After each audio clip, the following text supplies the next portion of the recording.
Le vent salé de la Costa Brava fouettait le visage d'Amélie comme une gifle impitoyable.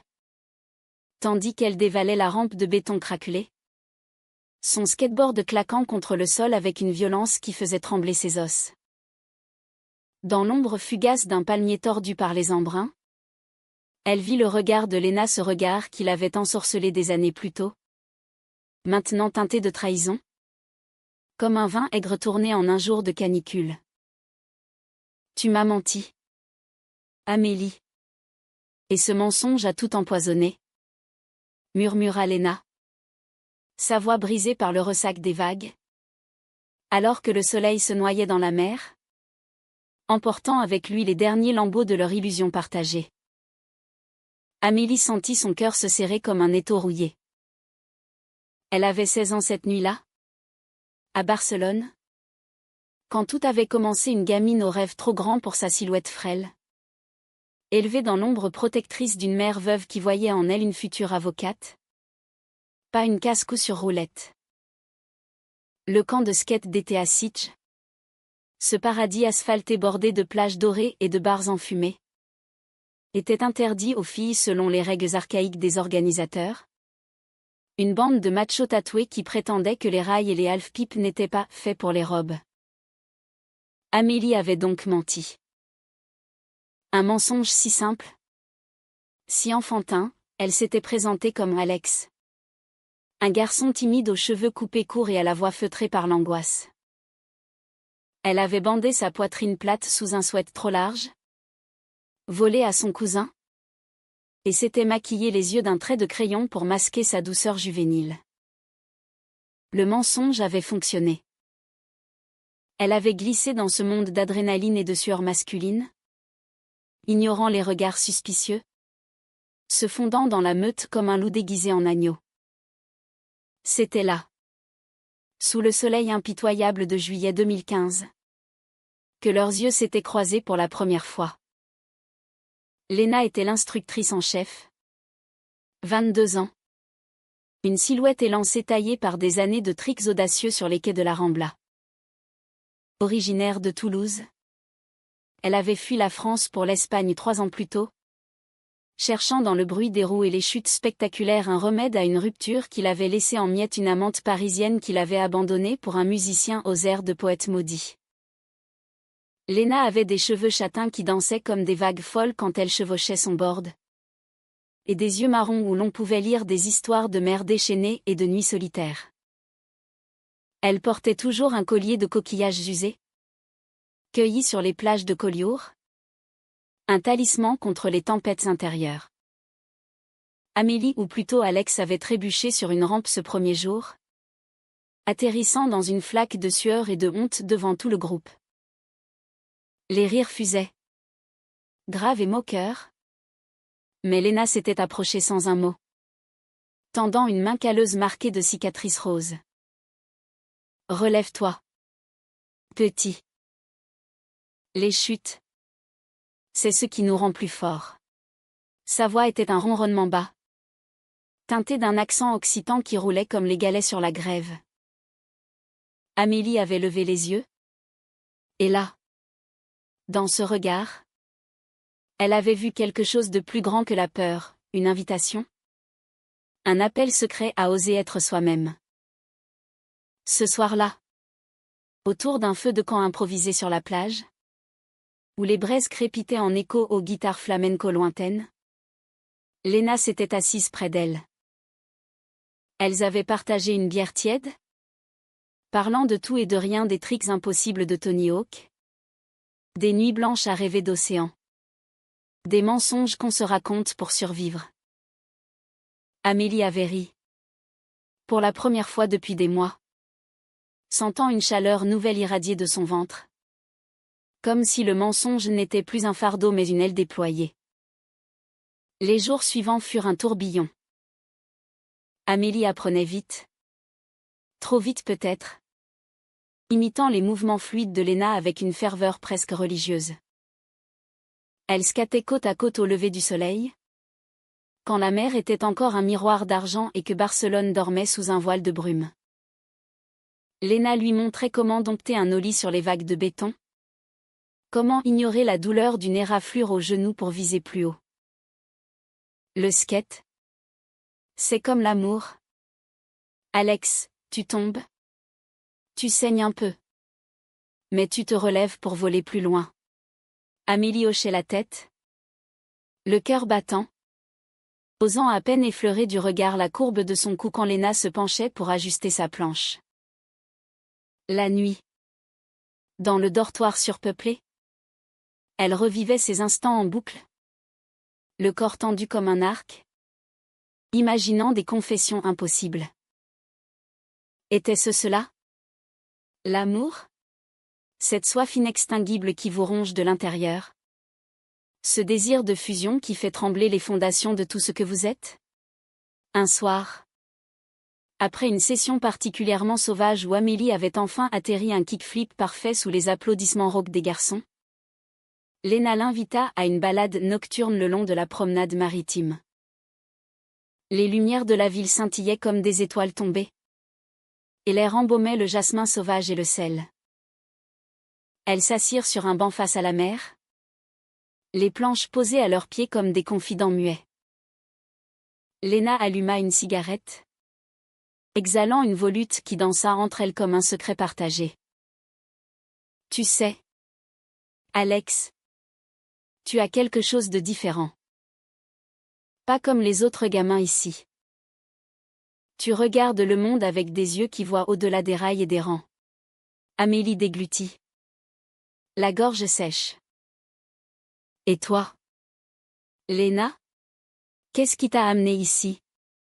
Loin de tout. Léna haussa les épaules. Un sourire amer aux lèvres. Un cœur brisé? Mon grand. Une femme qui m'a promis la lune et m'a laissé avec des cendres. Mais le skate. Il guérit tout. Il te force à avancer. Même quand tes jambes tremblent. C'est là que leurs lèvres se frôlèrent pour la première fois un baiser volé. Hésitant. Né d'un silence trop lourd. Amélie. Paniquée. Recula d'abord. Le mensonge pesant comme une pierre sur sa poitrine. Mais Léna. Avec cette audace française qui défie les conventions. L'attira contre elle. Murmurant, chut. Laisse-toi aller. Ici. Sur cette côte. Il n'y a que nous et la mer. Ce fut une nuit de découverte fiévreuse. Cachée dans les dunes parfumées d'iode. Où les corps s'entremêlèrent comme des vagues en furie. Amélie oublia son déguisement. Se perdant dans la tendresse rugueuse de Léna. Dans ses mains qui traçaient des cartes invisibles sur sa peau. Pour la première fois. Elle se sentit entière. Aimée non pas malgré elle. Mais pour ce qu'elle était vraiment même si Léna ne le savait pas encore. Le camp toucha à sa fin trop vite. Comme un rêve évanoui au matin. Amélie promit de revenir. De se révéler un jour. Mais la réalité la rattrapa, sa mère. Suspicieuse. Fouilla son sac et trouva le sweat taché de sueur et de sable. Les cris fusèrent dans leur appartement exigu du quartier gothique de Barcelone. Tu n'es pas un garçon. Amélie. Tu es ma fille. Et ce n'est pas un jeu. Hontée. Amélie enterra son board au fond d'un placard. Jurant de ne plus jamais toucher à ses roues maudites. Léna. De son côté. Partie pour Madrid. Emportant un cœur un peu moins brisé.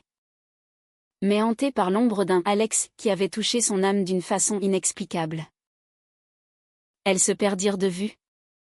Les mois se muant en années. Portés par des vies qui bifurquèrent comme des rails mal alignés. 8 ans passèrent. Un océan de temps où Amélie tenta de se conformer. Elle étudia le droit à l'université de Barcelone.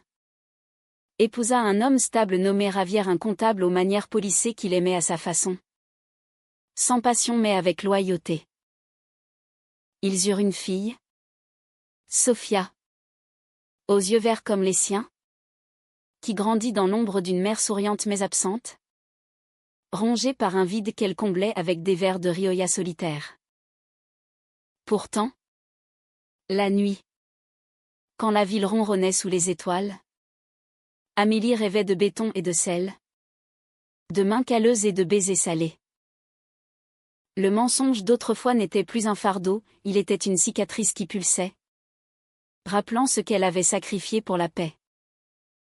C'est Sofia, à 13 ans, qui raviva la flamme.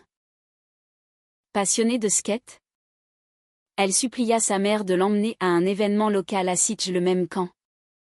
Rénové, désormais ouvert aux filles grâce à des militantes locales qui avaient brisé les barrières.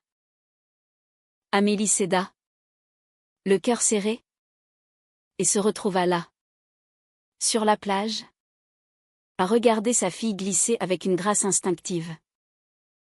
Et puis, comme un fantôme surgit des dunes, Léna apparut. Plus mature, les cheveux attachés en un chignon négligé, des rides fines au coin des yeux témoignant de batailles gagnées et perdues. Elle était revenue en Espagne pour coacher une nouvelle génération. Après des années à vagabonder entre Paris et Lisbonne, à enseigner le skate comme thérapie aux jeunes en déroute. Leurs regards se croisèrent au milieu de la foule, et le monde s'arrêta. Amélie sentit ses jambes flageoler, comme lors de sa première chute. Léna s'approcha, un sourire incrédule aux lèvres. Alex? Non. Attends. La révélation fut un ouragan. Assise sur le sable encore chaud du soir, Amélie déversa tout, le mensonge, la peur, l'amour qui n'avait jamais fané. Léna écouta, les larmes coulant silencieusement, un mélange de colère et de tendresse. Tu m'as brisé en disparaissant, Amélie. J'ai cherché Alex partout, pensant avoir aimé un mirage. La nuit s'étira en confessions, en rires amers, en baisers qui rattrapaient le temps perdu. Mais le lendemain, le conflit éclata, Ravière, flairant le danger, confronta Amélie. C'est elle, n'est-ce pas? Cette femme qui te hante depuis des années? La dispute fut violente. Des mots comme des lames accusations de trahison. De vie volée.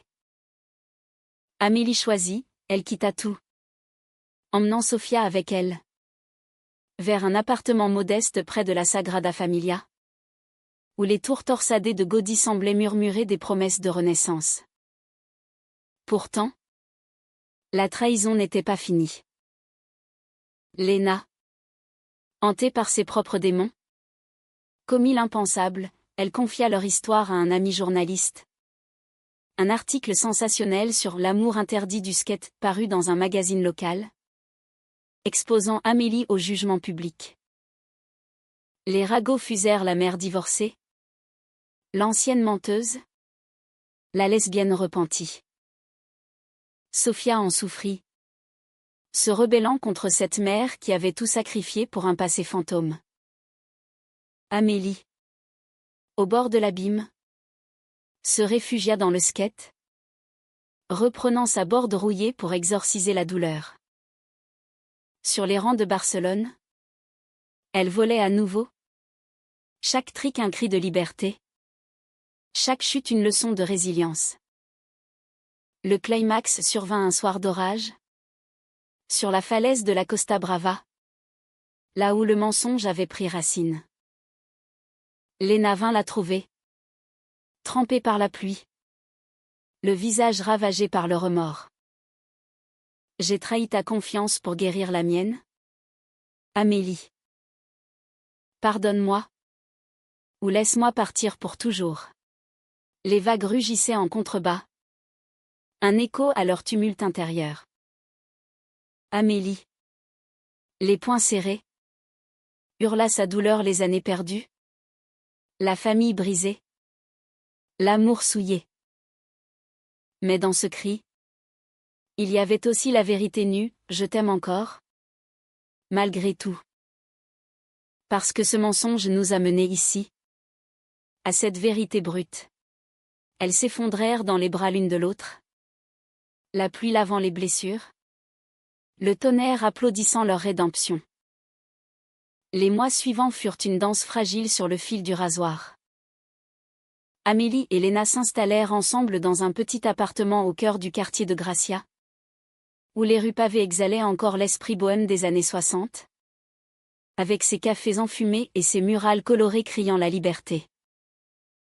Sofia, d'abord réticente, finit par s'adoucir, trouvant en Léna une marraine inattendue qui lui apprenait des tricks avancés sur le board familial. Maman a menti pour voler? Sauf. Et maintenant? Elle vole pour de vrai? Lui dit Léna un après-midi. Tandis qu'elles polissaient ensemble une planche usée. La fillette rit. Un son clair comme une cascade. Et pour la première fois depuis la tempête, Amélie sentit la paix s'installer. Tel un voile de brume sur la mer au petit matin. Mais la vie, comme un half-pipe imprévisible, réservait ses propres twists. Amélie, encouragée par Léna, s'inscrivit à un tournoi amateur à Madrid, son premier vrai test depuis l'adolescence. Les nuits d'entraînement étaient épuisantes, elle rentrait courbattue, les genoux écorchés, mais les yeux brillants d'une joie redécouverte. Léna l'attendait toujours avec un dîner simple paella aux fruits de mer, arrosé de vin catalan et des massages aux huiles essentielles qui se muaient en caresses langoureuses, redessinant les contours d'un amour mûr, moins fiévreux mais plus profond. Tu es ma muse sur roue, Amélie, murmurait Léna, ses lèvres effleurant la nuque de sa bien-aimée, tandis que la ville bruissait dehors comme un amant jaloux. Le tournoi fut un triomphe inattendu. Amélie, 34 ans désormais, avec des cheveux poivre et sel aux tempes et une assurance forgée au feu des épreuves, domina les qualifications. La foule. Un mélange hétéroclite de skaters tatoués et de familles curieuses, scandait son nom quand elle atterrit un 360 flip impeccable sous les projecteurs du parc olympique. Léna, dans les gradins, pleurait sans honte, serrant la main de Sofia qui sautillait d'excitation. Ce soir-là, dans une chambre d'hôtel anonyme, elles célébrèrent avec une bouteille de cava pétillant, leurs corps entrelacés dans une danse lente et sensuelle, où chaque soupir était une déclaration d'éternité. Le mensonge est devenu vérité, souffla Amélie contre la peau de Léna, sentant pour la première fois que le passé n'était plus une chaîne, mais un tremplin. Pourtant, les ombres persistaient. Ravière, amère de l'abandon, lança une bataille pour la garde de Sofia, arguant que l'influence lesbienne de Amélie était néfaste.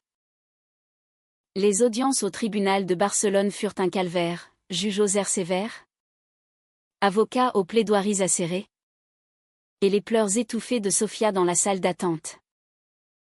Amélie se sentait nue, exposée, comme si son mensonge originel avait ouvert les vannes d'un jugement implacable. Léna fut son roc, témoignant avec une éloquence française qui captivait le tribunal, l'amour n'a pas de genre. Excellence. Il guérit. Il élève. Il ne détruit pas. Finalement, la justice pencha en leur faveur. Sofia resta avec sa mère, sous une supervision bienveillante.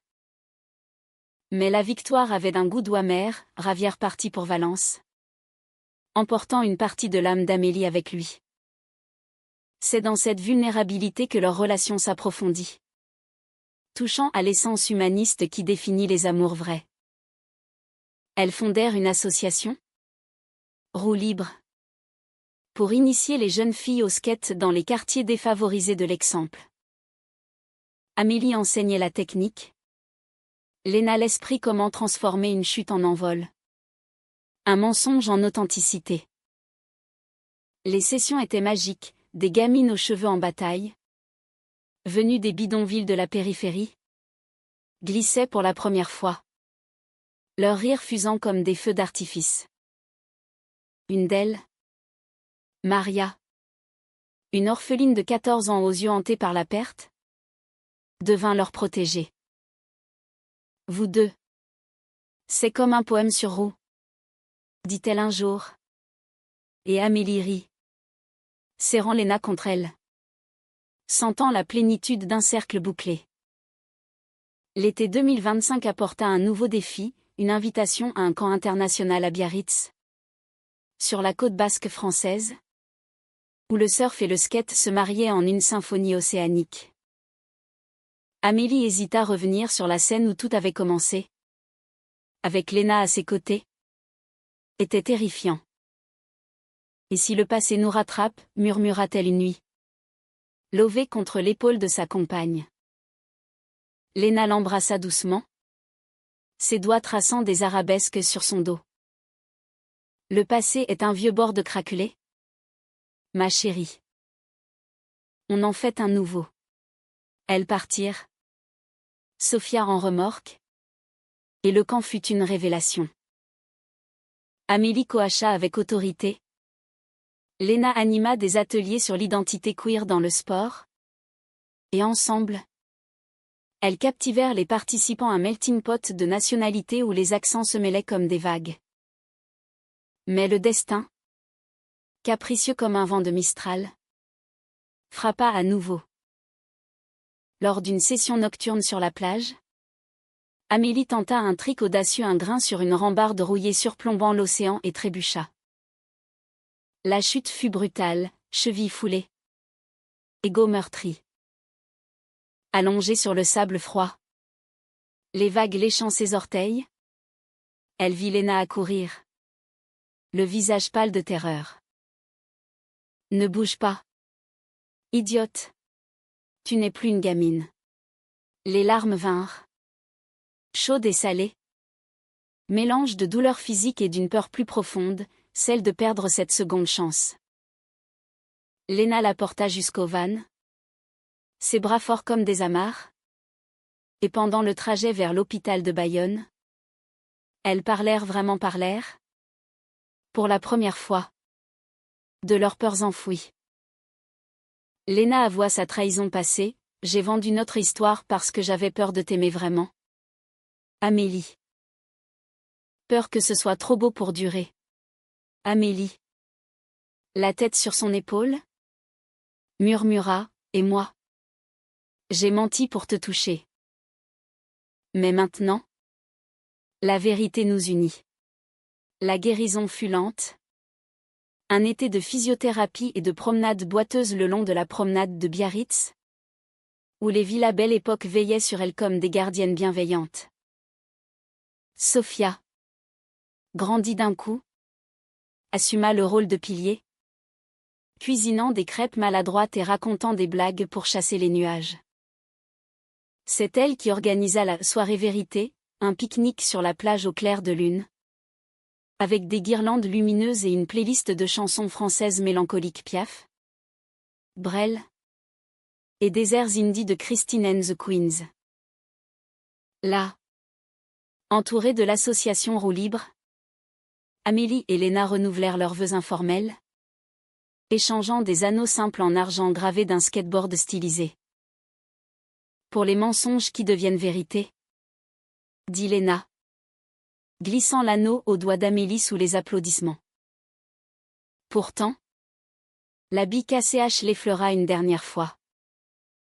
Maria, leur protégée, fut emportée par une leucémie fulgurante. Un automne pluvieux où les feuilles de châtaignier jonchaient les rangs désertes. Sa mort fut un gouffre. Un rappel que l'amour, même le plus pur, ne protège pas des caprices du sort. Amélie et Léna pleurèrent ensemble. Des nuits entières. Leurs corps enlacés comme des racines entremêlées. Elles honorèrent Maria en organisant un mémorial skate, une descente collective sur la colline de Montjuic, où des centaines de roues roulèrent en silence, libérant des lanternes qui s'envolèrent vers les étoiles. Dans cette douleur partagée, leur lien se forgea en acier trempé, humaniste dans sa reconnaissance de la fragilité humaine. L'hiver enveloppa Barcelone d'un manteau gris. Mais pour Amélie et Léna, il fut une saison de renaissance. Avec la cheville guérie, Amélie lança un podcast, Mensonges sur roue, où elle interviewait des femmes queer ayant brisé des tabous des athlètes, des artistes, des mères solo. Léna, sa co-animatrice, apportait cette touche poétique, ces anecdotes tissées de références à Proust ou à Simone de Beauvoir, rendant chaque épisode un mélange enivrant de vulnérabilité et d'empowerment. Les écoutes explosèrent. Invitations affluant de festivals à Lisbonne et à Paris. Sofia, fière, partageait les épisodes à l'école, défendant sa famille contre les murmures résiduels. Un jour de février venteux, une lettre arriva, une invitation formelle pour Amélie à un événement pro à Tarifa, la Mecque du kitesurf et du skate extrême sur la côte andalouse. C'est ton heure, ma voleuse de rêve, dit Léna, les yeux pétillants. Amélie, intimidée par l'ampleur, accepta, voyant dans ce défi l'aboutissement du mensonge originel, transformer une imposture juvénile en carrière authentique. L'entraînement fut impitoyable, session à l'aube sur les plages de la Barceloneta, où le Mistral espagnol fouettait les vagues comme un amant jaloux. Léna la poussait. Implacable mais tendre, visualise la ligne. Amélie. Comme notre amour, droite, fluide, imparable. Tarifa fut un vortex d'adrénaline. Le vent hurlait des secrets anciens, portant des odeurs de thym sauvage et de sel atlantique. Amélie.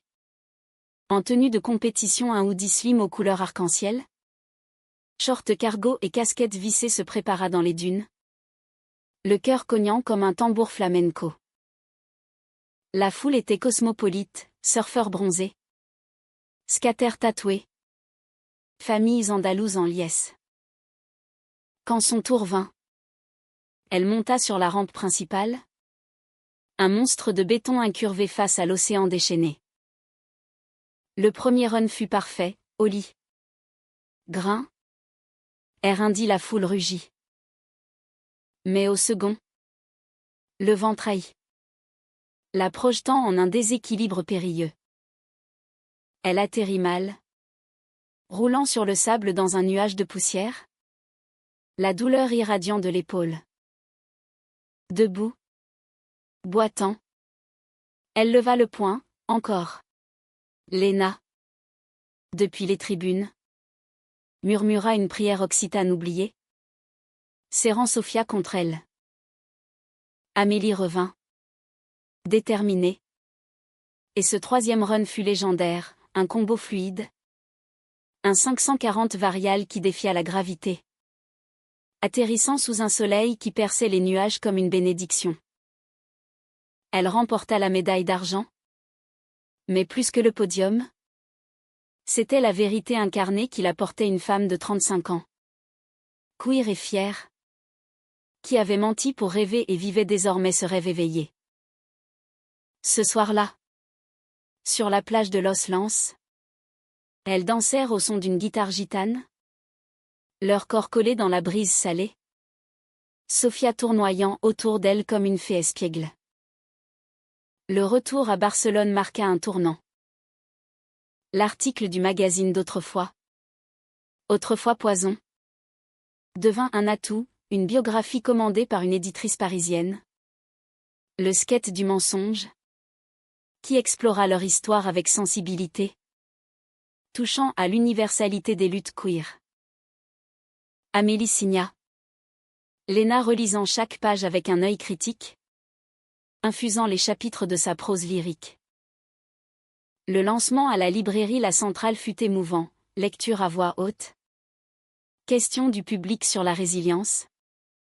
Et un toast final avec du champagne rosé. Où Amélie prit la main de Léna publiquement pour la première fois. Ce livre n'est pas une fin. Mais un nouveau départ, dit-elle. Et la salle applaudit. Un cœur d'âme reconnaissante.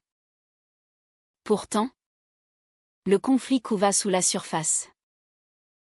Léna, dont le passé incluait une addiction au vin hérité de sa jeunesse toulousaine, rechuta lors d'une tournée promotionnelle à Paris.